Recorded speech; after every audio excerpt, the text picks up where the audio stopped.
I'm happy I can be of service. All right, take two, clap it. What's up? Special shout outs to Yag and my sound engineer, sound engineers with strangers. This could have been. This is my second time doing this, so excuse me if my enthusiasm isn't where it needs to be, but that is an excuse for you not to like, share, and subscribe this, okay? All right? I came back, I doubled up. Like betting on a WNBA game, and I knew I needed to break even. I doubled up, and I need Caitlin Clark to hit 3 threes before the end of the fourth quarter. Put it all on black, baby. But we're here to talk about. So I remember distinctly saying that, if we didn't have any news to talk about, I wasn't going to do a star. I was going to first start. But just because I don't have something I want to talk about doesn't mean it's not something that should be talked about, right? Enthusiasm is key. High energy. A lot of you guys don't have that, and that's why a lot of things aren't going your way these days. Got to come to the world with enthusiasm.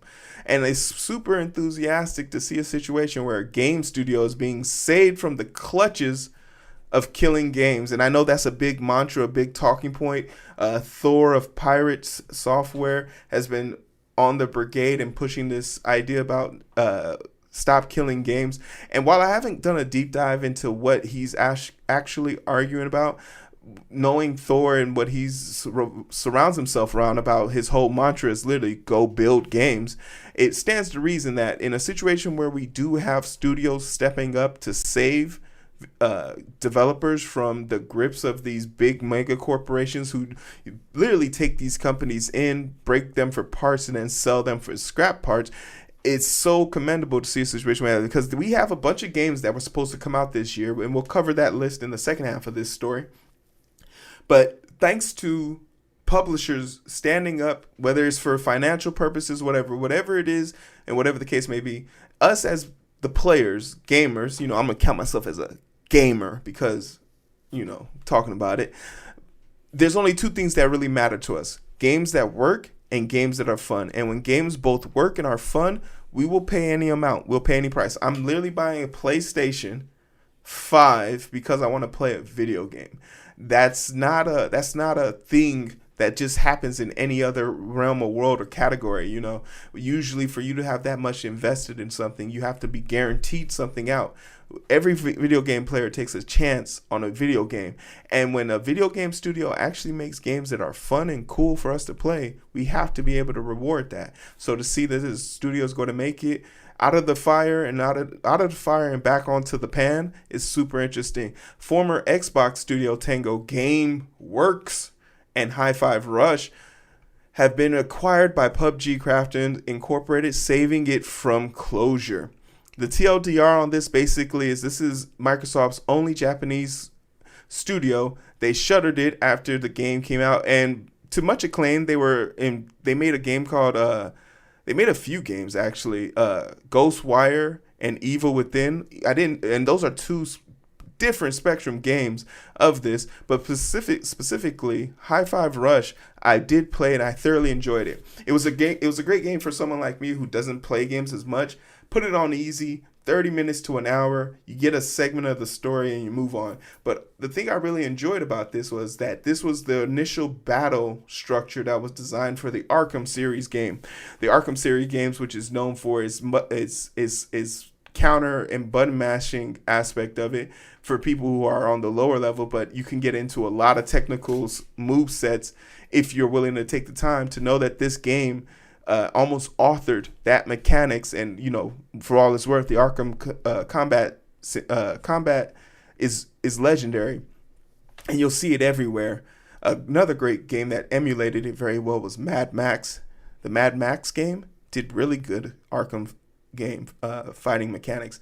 But needless to say, they were acquired by PUBG, and PUBG is known for their battle royale system, and what better way for them to get their notoriety up in a different perspective than with a horror / combat brawler music tempo based game. So it's super cool to see that this is what they have in store for us. Tango Gameworks will live on as Microsoft has reached an agreement with the publisher Krafton to maintain the studio. Krafton Incorporated, known for games like PlayerUnknown Battlegrounds, has fully acquired Tango Games from Xbox, as well as the rights to the recent hit High Five Rush. So we should expect to have a second version of this game come out. That's a great thing.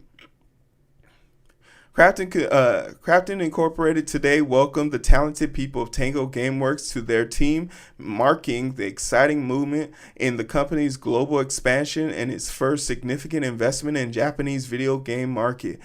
Japan has the third biggest gaming market in the world, so this is definitely a market you want to dip your toe into, especially if you have a mindset to expand your gameplay.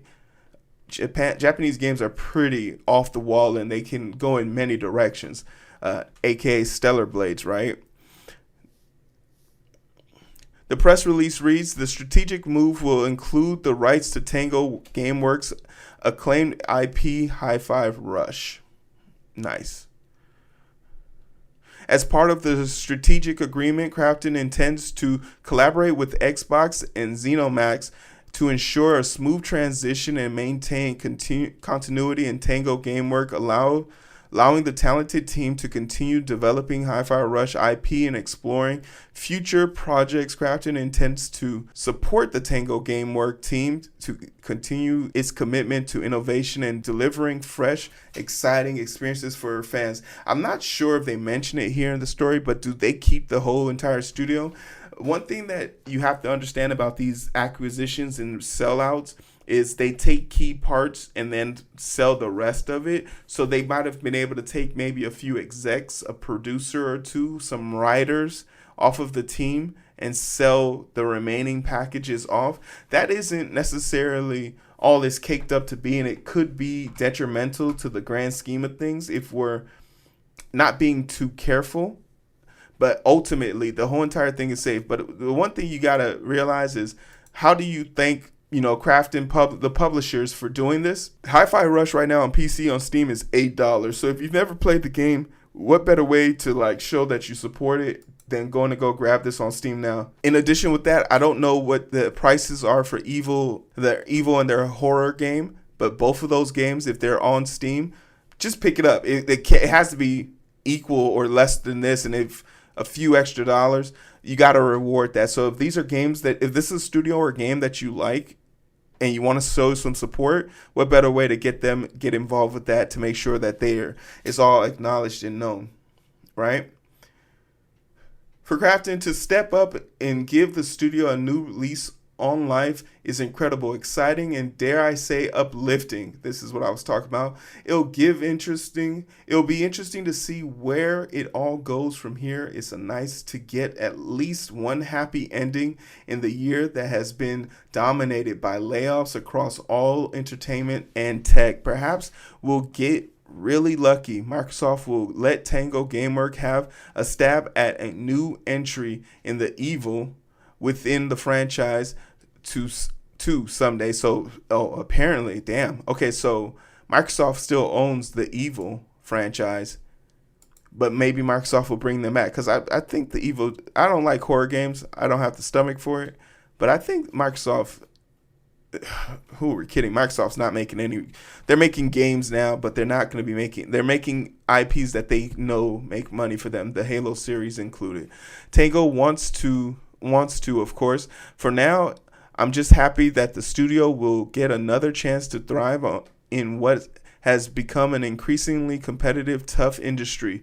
Hi-Fi Rush right now is $8, like I said, on Steam. But, with all this is a good ending. This is a good story, and this is a great thing. But we also have stories and situations where not everything was roses.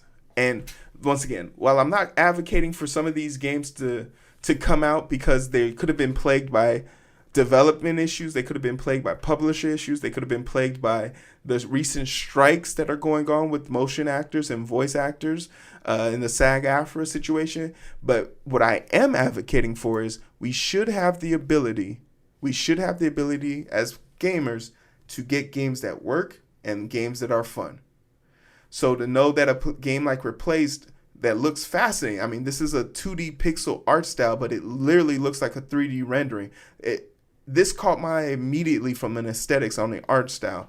Players have been ogling Replaced since 2021 E3 debuts several delays later and is still waiting to get their hands on a sci-fi adventure around an outlaw AI hiding in the human body. Will keep it short. Replace will not be released in 2025, the development team recently announced. So basically, you're trying to figure out which of these. There's a bunch of things that are going on, but from what I could quickly pick up on this story is there's an AI person dressed in human clothing and personnel, and you got to discern who it is. But the pixelated art style makes it so like this is just dope, right? We haven't had a new Elder Scroll in quite some time, and it'll be many years more until we get the next one.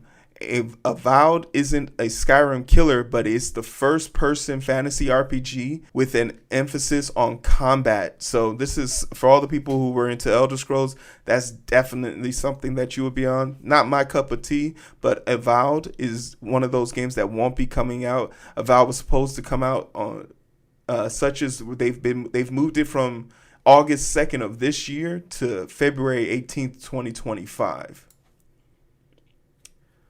Terminator Survivors. I've remembered this game back when they mentioned it was supposed to come out in 2022. It still hasn't come out. And this is probably a little bit more tied to like IP, as Fox, I believe, owned it. And now it's been sold off to Disney. But Disney probably doesn't want it because Disney didn't really want to do anything with the Fox's more adult content, and Terminator falls into that because Disney no longer owns Miramax, and I think Paramount made a push to grab the Terminator, but Terminator's IP is attached to games and likeness for everything, so that's why that's in development hell. Something that's super popular, Little Nightmare 3. This was supposed to come out 2024, but they've pushed this back to 2025, unknown. A lot of people really enjoyed the first and second one. I remember it getting a lot of reviews. I know people really enjoyed playing these games. Once again, not my cup of tea, but there's a mystery behind it. A bunch of nightmares, horror games. Hero doesn't fuck with it, okay? This is a game that I actually want to play because why don't they have better Transformer games? Transformer on the PlayStation 3 when it first came out from the Michael Bay movies was probably one of the best games ever. But for some strange reason, and this is something that should be a no-brainer, literally being able to press a button that lets you, that's all I did in the game, was hit triangle because it lets you transform in and out of your robot form. But for some strange reason, like the Marvel Avenger game, they have fumbled this series. There's no way in hell you mean to tell me a humanoid robot car that shoots guns and everything you haven't figured out a way to put that into a GTA map and let me have. How did GTA mods make Optimus Prime more fun than a real Transformer game? And most of these Transformer games suffer from the same thing the movies suffer from.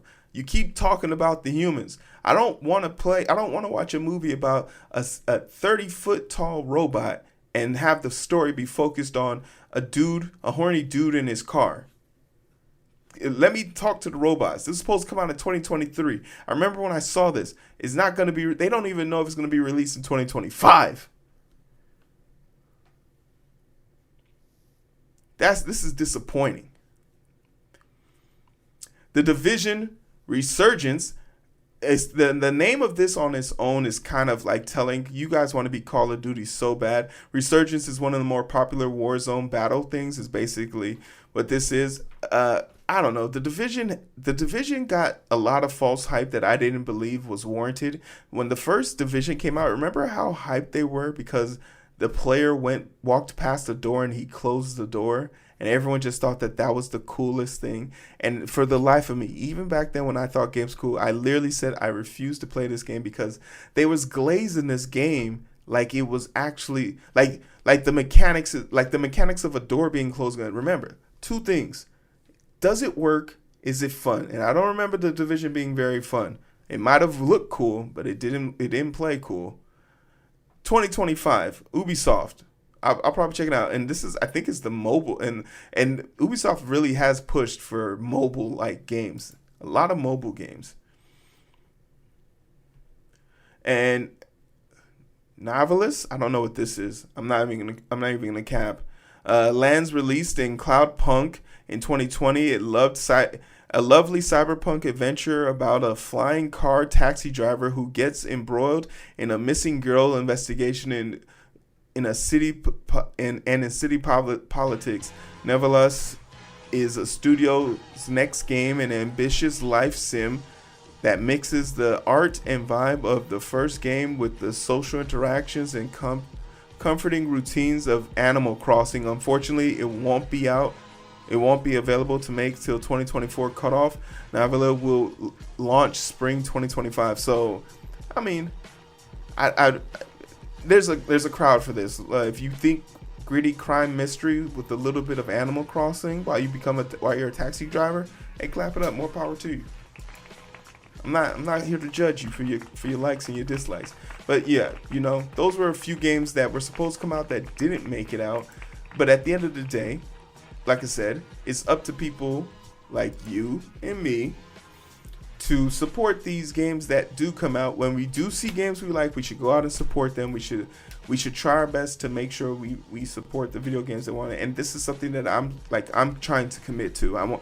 Every weekend for the past 2 weeks I've been playing video games on this channel. On Saturday, come watch me get wrecked in Call of Duty. But ultimately, we have to be able to find more games to play. And gaming with strangers is a thing for me, but let me know what games you're playing. Give me some suggestions. What is a game that needs more love? Put it in the comment section below. If you made it this far, I would love to know what type of games you guys are into. Maybe we could do a play along. You never know. Clap it. Shout out to Yag again for helping me fix my audio issues. Doing this the second time, I feel like the second version was definitely better. Like, share, subscribe.